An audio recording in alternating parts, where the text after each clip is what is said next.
नमस्कार दोस्तों, आज हम सीखने वाले हैं एक बेहद इंपॉर्टेंट वायरिंग सर्किट के बारे में। अगर आपको टाइमर से एक कॉन्टेक्टर की वायरिंग सीखना है और समझना है तो ये वीडियो आपके लिए है। तो दोस्तों, इस वीडियो में मैं क्या करने वाला हूं, ये मेरा मोटर है। इस मोटर को कुछ डिले के बाद मैं ऑन करने वाला हूं और कितना डिले सेटअप करना है और इस डिले के लिए जो ये टाइमर है इसकी वायरिंग कैसे करना है और ये टाइमर तब तक ऑन रहे जब तक मैं स्टॉप ना कर दूं, तो इसके लिए इसकी होल्डिंग भी देनी पड़ेगी और इसके लिए मैं यहां पे एक रिले का यूज करने वाला हूं। तो इन सब का यूज करके मैं अपने मोटर को टाइमर के थ्रू ऑन करने वाला हूं और ये सारी चीजें मैं करने वाला हूं इस वायरिंग डायग्राम के हेल्प से। मैंने आपको ये वायरिंग डायग्राम एक्सप्लेन किया था। अगर आपने थ्योरी वीडियो नहीं देखा है तो प्लीज थ्योरी वीडियो को देखिए, सो डैट आप समझ पाए कि एक टाइमर का कैसे काम करता है, उसके फंक्शंस क्या होते हैं। इस वीडियो में हम इस वायरिंग डायग्राम को फॉलो करेंगे। ये वायरिंग डायग्राम मैंने ऑलरेडी आपको बता रखा है। इसी वायरिंग डायग्राम का मैं हेल्प लेके मैं अपने मोटर को ऑन करने वाला हूं। और सबसे पहले इसमें दो तरीके से हम वायरिंग करने वाले हैं। ये जो वायरिंग देख रहे हैं ये कंट्रोल की वायरिंग है और ये मेरे पावर की वायरिंग है। मैं एमसीबी से 3 फेज की सप्लाई अपने कॉन्टेक्टर पर दूंगा और कॉन्टेक्टर से मैं सीधे मोटर को कनेक्ट करके ऑपरेट करूंगा। बट ये कॉन्टेक्टर कब ऑन होगा, कितने समय के लिए ऑन होगा, ये डिपेंड करेगा इसके टाइमर पे और इसकी कंट्रोल की वायरिंग पे। तो चलिए बिना समय गवाए हम शुरू करते हैं। तो सबसे पहले मैं आपको पावर की वायरिंग सिखा देता हूं, उसके बाद हम इसकी कंट्रोल की वायरिंग करने वाले हैं। तो पावर की वायरिंग करने से पहले मैं मोटर को अभी फिलहाल साइड में कर देता हूं और यहां पे हम इसकी पावर की वायरिंग करना शुरू करते हैं। जैसे कि आप एमसीबी में देखोगे कि इनपुट सप्लाई एमसीबी में यहां तक आ चुका है। एमसीबी से आउटपुट की सप्लाई हम कॉन्टेक्टर के इनपुट पे कनेक्ट करने वाले हैं, यानी यहां से वायर को निकाल के यहां पे कनेक्ट करने वाला हूं। तो चलिए 1 बाय 1 करके काम को हम शुरू करते हैं और इसको कनेक्शन करना शुरू करते हैं। तो इसके लिए मैं थोड़ा सा आपको जूम करके दिखाता हूं कि कैसे इसका वायरिंग आप करोगे। तो ओके दोस्तों, मैं यहां पे रेड वाली वायर को कनेक्ट कर देता हूं। ओके, और इसकी सप्लाई को मेन ये पावर सप्लाई है, मैं इसके फर्स्ट वाले पॉइंट पे कनेक्ट कर देता हूं। ओके, इस तरीके से आर के बाद वाई एलओ को कनेक्ट कर देते हैं। ओके, और इसको मैं यहां पे कनेक्ट कर देता हूं। तो एक बार कनेक्शन को ध्यान से देखते जाइए। ये सारे कनेक्शन हम वायरिंग डायग्राम को फॉलो करते हुए करेंगे सो डैट आपसे मिस्टेक ना हो जाए। ओके, तो हम वायरिंग को देखते हुए करेंगे। फिलहाल पावर की वायरिंग करने के लिए वायरिंग डायग्राम देखने की नीड नहीं है, आप एक बार देख लोगे तो हो जाएगा वायरिंग डायग्राम आपसे कंप्लीट। बट आपको नीड पड़ेगी कंट्रोल की वायरिंग समझने में। तो देखेंगे कि मैंने पावर की वायरिंग यहाँ पे सक्सेसफुली डन कर दिया है, यानी एमसीबी से मेरा सप्लाई आ रहा है यहाँ पे सिंपल। ओके, और यहां से एमसीबी के आउटपुट से कनेक्ट करके मैंने अपने कॉन्टेक्टर के इनपुट पे कनेक्ट कर दिया है, आउटपुट पे अपना मोटर कनेक्ट कर दिया है और इस तरीके से मैंने अपने पावर की वायरिंग को डन कर दिया है। अब हम देखेंगे कंट्रोल की वायरिंग कैसे करेंगे। हम करेंगे इसकी कंट्रोल की वायरिंग। कंट्रोल की वायरिंग करने के लिए ये हम वायरिंग डायग्राम को फॉलो करेंगे। देखेंगे कि यहाँ पे लाइन की वायर स्टॉप बटन के 1 नंबर पॉइंट पे कनेक्ट हुआ है। अब यहाँ पे मैंने एक रिले भी यूज किया, टाइमर भी यूज किया, कॉन्टेक्टर भी यूज किया है। अगर मैं टाइमर की बात करूँ तो टाइमर का ये पॉइंट्स दिया हुआ है, क्वाइल का नंबर्स क्या है और इसके अलावा कॉमन और एनओएनसी क्या है। और ये जो रिले मैंने यूज किया है, इस रिले का बेस पॉइंट ये है, यहाँ पे पता चलेगा कि 13 और 14 नंबर क्वाइल है, 9 नंबर इसका कॉमन पॉइंट है जो मैंने यहाँ पे यूज किया हुआ। तो इसको कैसे यूज करना है हम 1 बाय 1 इसके वायरिंग डायग्राम को देखते हुए इसकी वायरिंग करने वाले हैं। तो मैं इसके वायरिंग डायग्राम को यहीं पर रख देता हूँ सो डैट आपको कंफ्यूजन ना क्रिएट करे। अब देखेंगे कि ये मेरे पास स्टॉप बटन है। स्टॉप बटन के 1 नंबर पॉइंट पे मैं अपने लाइन की वायर को कनेक्ट कर देता हूं जो कंट्रोलिंग का काम करेगा। तो मैं इसको कनेक्ट कर देता हूं। देखेंगे कि मैंने इसको कनेक्ट कर दिया है। अब इसके 2 नंबर पॉइंट से निकाल के स्टार्ट बटन पर डालना और यहीं से पैरेलल कनेक्शन करना है। तो यहां पे मैं 2 वायरों को कनेक्ट कर देता हूं। ओके दोस्तों, अब देखेंगे कि इसके पॉइंट नंबर 2 से 2 वायरें निकली हुई, एक पैरेलल कनेक्शन में जाएगा यानी रिले पे जाएगा और ये मेरे टाइमर पर जाएगा और यहीं से एक वायर स्टार्ट बटन को भी जाएगा। तो यहाँ पे मैं 2 वायरों को कनेक्ट कर देता हूँ। ये सर्किट कैसे काम करेगा एक्चुअली मैं आपको पहले ही एक्सप्लेन कर चुका हूँ। जब मैं आपको इसकी थ्योरी बता रहा था तो वहाँ पे मैंने आपको एक्सप्लेन किया था। अगर आपने थ्योरी वाला वीडियो नहीं देखा है तो प्लीज़ उसको देखिए। मैं यहाँ पे 2 वायरों को कनेक्ट कर देता हूँ। एक वायर जो होगा यहाँ पे देखेंगे ये मेरा स्टार्ट बटन के 3 नंबर पॉइंट पे जाएगा, तो मैं यहाँ पे स्टार्ट बटन के 3 नंबर पॉइंट पे यहाँ पे कनेक्ट कर देता हूँ। ओके, और ये जो वायर है ना, ये वाली रिमेनिंग वायर, इस वायर को मैं अपने टर्मिनल ब्लॉक पे कनेक्ट कर देता हूं। मैंने टर्मिनल ब्लॉक इसलिए यूज किया है सो डैट यहीं से मैं क्या करूं, इसकी कंट्रोल की वायरिंग का डिस्ट्रीब्यूशन करूं। क्योंकि आप देखोगे कि यहीं से सप्लाई मेरे 9 नंबर पिन यानी मेरे रिले पे जाना है और 15 नंबर पिन यानी मेरा जो टाइमर के कॉमन पे जाना है, तो सारी वायरें यहीं से निकालना मुश्किल है। मैंने क्या किया, सिंपल यहीं से एक सप्लाई लेके अपने टीवी पे रख लिया और ये मेरा स्टार्ट बटन है। अब आप नेक्स्ट पॉइंट देखोगे कि दोस्तों स्टार्ट बटन की दूसरी इंड की वायर निकल के मेरे रिले के 30 नंबर पॉइंट पे जा रही है। अब यहां से स्टार्ट बटन से मैं एक और वायर को कनेक्ट करता हूं, इसके पॉइंट नंबर 4 से। आप इस वायरिंग डायग्राम को भी देखते रहो। इसके पॉइंट नंबर 4 से मैं यहां पे एक वायर को कनेक्ट कर देता हूं। ओके, पॉइंट नंबर 4 से इस वायर को कनेक्ट करके आपको कनेक्ट करना होगा अपने रिले पॉइंट के कितने नंबर पिन पे, 30 नंबर पिन पे। तो अगर मैं बताऊं तो ये मेरा इसका 30 नंबर पिन है, तो मैं यहां पे एक को इसकी कनेक्ट कर देता हूं, ये पॉइंट को यहां पे। ओके, तो इस तरीके से देखेंगे कि मैंने यहां पे इसके 40 नंबर पिन पे कॉमन देना है, तो अभी मैं कॉमन बाद में कनेक्ट करूंगा। अब देखिए यहां से जो पॉइंट स्टार्ट बटन के ऊपर 3 नंबर या फिर स्टॉप बटन से यहां से पॉइंट निकाल के मुझे 9 नंबर पिन पे देना होगा। किसके 9 नंबर पिन पे? अच्छा देखिए, ये अगर मेरा रिले ऑन हो जाता तो रिले को तो होल्ड भी तो करना होगा ना। क्या करना होगा? रिले को होल्ड करना होगा। तो मुझे अगर इसके रिले को होल्ड करना है तो इसके कॉमन पे सप्लाई देना होगा, और रिले का जो कॉमन पॉइंट है दोस्तों, वो देखेंगे कि 9 नंबर पिन भी कॉमन है और इसका 12 नंबर पिन भी कॉमन है। तो मैं किसी एक कॉमन का यूज कर रहा हूं, 9 नंबर पिन का मैं यूज करूंगा।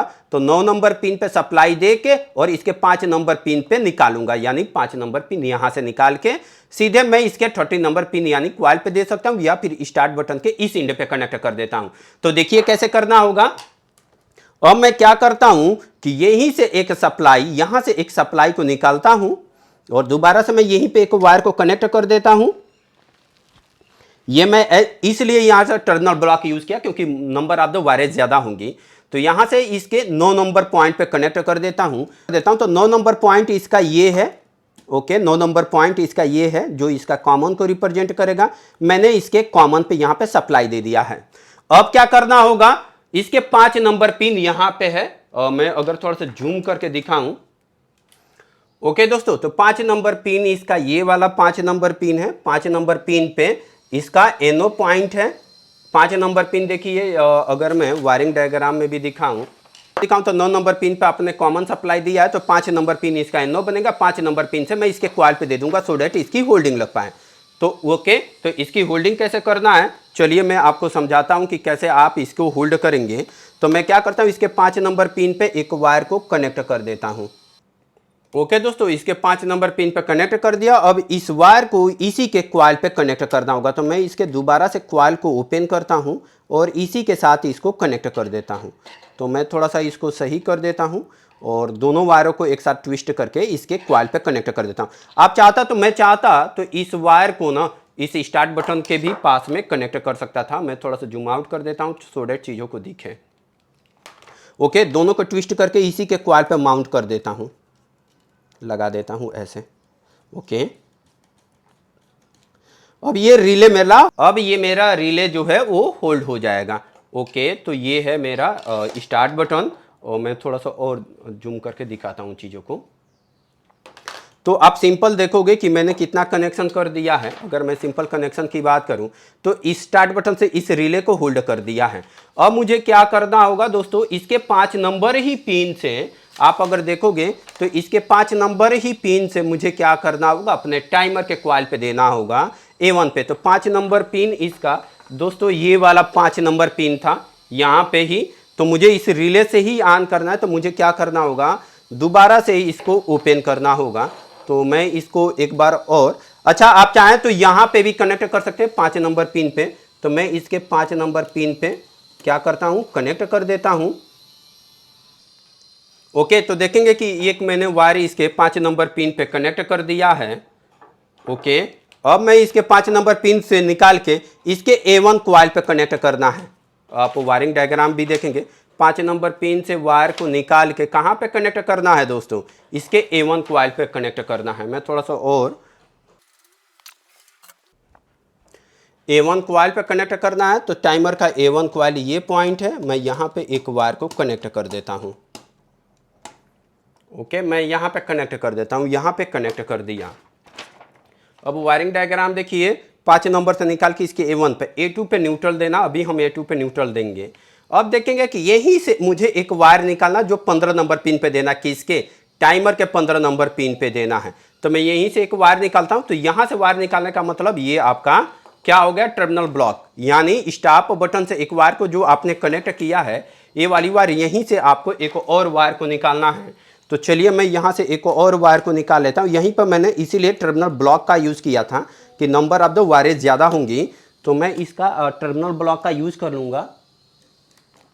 तो मैं यहाँ पे एक वायर को और कनेक्ट कर देता हूँ, जो मैं अपने टाइमर के कितने नंबर पिन पे देने वाला हूँ। देखिए, अगर मैं यहाँ से एक वायर टाइमर के 15 नंबर पिन, 15 नंबर पिन क्या है, इसका कॉमन पॉइंट है, तो इसका 15 नंबर पिन ये है टाइमर का। मैं यहाँ पे इसको ओपन कर लेता हूँ और यहीं पे मैं एक वायर को कनेक्ट करता हूँ, सो डैट हम क्या कर पाएँ, इस टाइमर से अपने कॉन्टेक्टर के कॉइल को ऑन कर पाएँ। तो यहाँ पे मैं इसको कनेक्ट कर देता हूँ। ओके, तो मैंने इसको कनेक्ट कर दिया है। अब देखेंगे कि इसके 18 नंबर पिन, 18 नंबर पिन क्या है, 18 नंबर पिन NO है, तो 18 नंबर पिन से निकाल के A1 पे कनेक्ट करना है। ये मेरे पास कॉन्टेक्टर है, कॉन्टेक्टर के A1 पॉइंट पे, तो 18 नंबर पिन पे मैं एक और वायर को कनेक्ट करता हूँ। तो यहाँ पे मैं इसके 18 नंबर पिन, ये वाला पिन है, यहाँ पे मैं इसको ओपन कर लेता हूँ और यहीं पे एक वायर को कनेक्ट करता हूँ, जो ये वायर मुझे मेरे कॉन्टेक्टर पे जाने वाला है। तो मैं यहाँ पे एक वायर को और कनेक्ट कर देता हूँ। ओके, और कॉन्टेक्टर कॉइल के A1 पे जाने वाला है। ओके, तो मैं यहाँ पे अगर मैं दिखाऊं कॉन्टेक्टर कॉइल का A1, तो कॉन्टेक्टर कॉइल का A1 ये पॉइंट है, मैं यहाँ पे A1 ये पॉइंट है, तो मैं यहाँ पे इसको सिंपली कनेक्ट कर देता हूँ।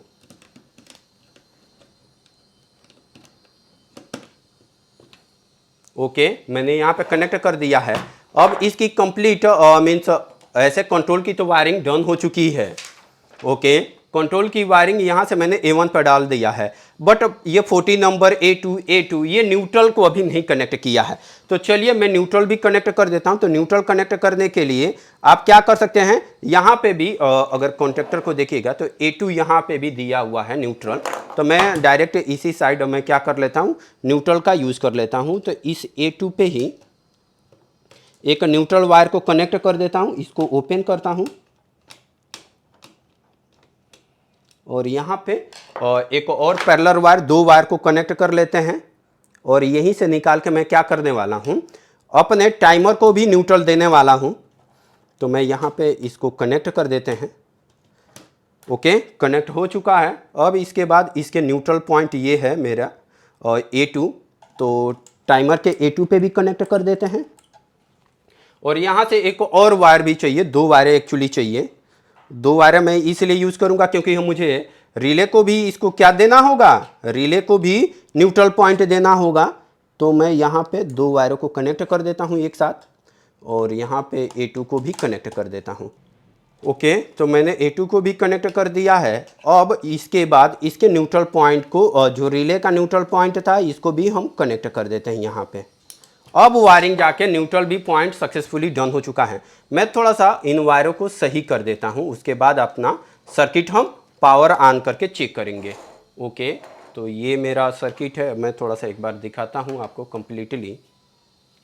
मैं इसको थोड़ा सा साइड में करता हूँ और अपना मोटर यहाँ पे लेके आते हैं और ये मेरा स्टॉप बटन है और ये मेरा क्या है दोस्तों, स्टार्ट बटन है। थोड़ी सी वायरिंग रफ दिख सकती है आपको।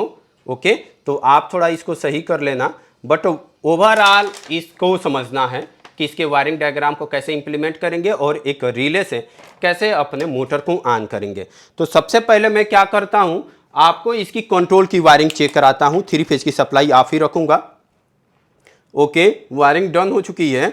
अभी मैं क्या करता हूँ, स्टार्ट बटन को प्रेस करता हूँ। जैसे स्टार्ट बटन को प्रेस किया, यहाँ पे देखेंगे कि मेरा रिले होल्ड हो गया और टाइमर चलने लगा है। अब जैसे ये टाइमर हमारा टाइम को कंप्लीट करेगा, इसके अकॉर्डिंग मेरा क्या हो जाएगा, ये कॉन्टैक्टर ऑन हो जाएगा। ओके, तो हम थोड़ा सा वेट करते हैं, देखेंगे कि कॉन्टैक्टर मेरा ऑन हो चुका है। यहाँ पे डिले है, अब मैं स्टॉप करूँगा तो स्टॉप हो जाएगा। इस डिले को थोड़ा सा और मैं कम कर देता हूँ।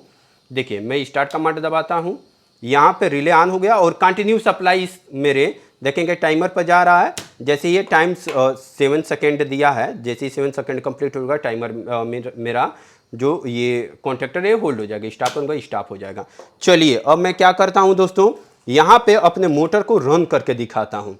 ओके, क्या करता हूँ दोस्तों, अपने मोटर को रन करके दिखाता हूँ। अब मैं क्या करता हूँ, यहाँ से इसको ऑन कर देता हूँ एमसीबी को। अब मैं स्टार्ट कमांड देता हूँ। जैसे ही स्टार्ट कमांड दूंगा, डिले है 7 सेकेंड, 7 सेकेंड के बाद ये मेरा मोटर चलना शुरू हो जाएगा। देखिए ये मेरा मोटर चलना शुरू हो चुका है। ओके, चलने दीजिए थोड़ा सा। अगर मैं इसको स्टॉप करता हूँ यहाँ से, तो मैं क्या कर सकता हूँ, स्टॉप कर दूंगा। ओके, अब दोबारा से स्टार्ट कर दूंगा। यहाँ पे डिले मैं इसको 10 सेकेंड कर देता हूँ। ओके, मैं स्टार्ट करता हूँ, 10 सेकेंड तक वेट करेगा मेरा। ये देखिए रिले ऑन है, होल्ड है और इस पे सप्लाई जाती जाएगी इसके कॉइल पे। जैसे ही ये 10 सेकेंड का डिले कंप्लीट करेगा, 10 सेकेंड के बाद ये टाइमर मेरा ऑन हो जाएगा और टाइमर के ऑन होते ही मेरा कॉन्टैक्टर ऑन हो जाएगा और ये मेरी मोटर चलने लगेगी। अगर मैं स्टॉप करता हूँ तो स्टॉप हो जाएगा। अब देखिए 10 सेकेंड का डिले है ना, मैं स्टार्ट बटन दबा दिया, ये टाइमर चलने लगा, ये डिले काउंटिंग कर रहा है। मैं स्टॉप कर दूं तो स्टॉप हो जाएगा, दोबारा स्टार्ट करूंगा तो स्टार्ट हो जाएगा। तो ये वहीं से काउंटिंग नहीं करेगा, अब ये इनिशियलाइज हो चुका है। अगर मैं मान के चलो 3-4 सेकंड ये काउंटिंग कर लिया, मैं स्टॉप कर दिया, अब दोबारा से स्टार्ट करूंगा तो फिर ये 1 से काउंटिंग करना शुरू हो जाएगा, क्योंकि ये लैच टाइमर नहीं है। लास्ट टाइम कितनी काउंटिंग किया था ये इग्नोर कर देगा, जैसे ही इसके कॉइल पे सप्लाई जाना बंद हो जाएगा। तो हम क्या करते हैं, इसीलिए ये टाइमर पे कॉइल पे कंटिन्यू सप्लाई जाए, इसी के लिए मैंने रिले यहाँ पे यूज किया है। और इस रिले से मैं अपने मोटर को ऑन करा पा रहा हूँ 10 सेकेंड डिले के बाद। और इसके लिए जो हम वायरिंग डायग्राम फॉलो करने वाले, ये ही वायरिंग डायग्राम फॉलो करने वाले हैं। अगर आप इसका स्क्रीनशॉट लेना चाहते हैं तो ले सकते हैं। ये एक सही मेथड है और आप इस वायरिंग डायग्राम को इंप्लीमेंट करके आप अपने टाइमर, रिले और कॉन्टैक्टर की वायरिंग करके अपने मोटर को चला सकते हैं। तो उम्मीद करता हूं कि इस वीडियो में आपने ये सीखा होगा कि एक टाइमर का यूज करके आप कैसे अपने मोटर को ऑन ऑफ कर सकते हो। तो मिलते हैं हम नेक्स्ट वीडियो में दोस्तों, तब तक के लिए नमस्कार।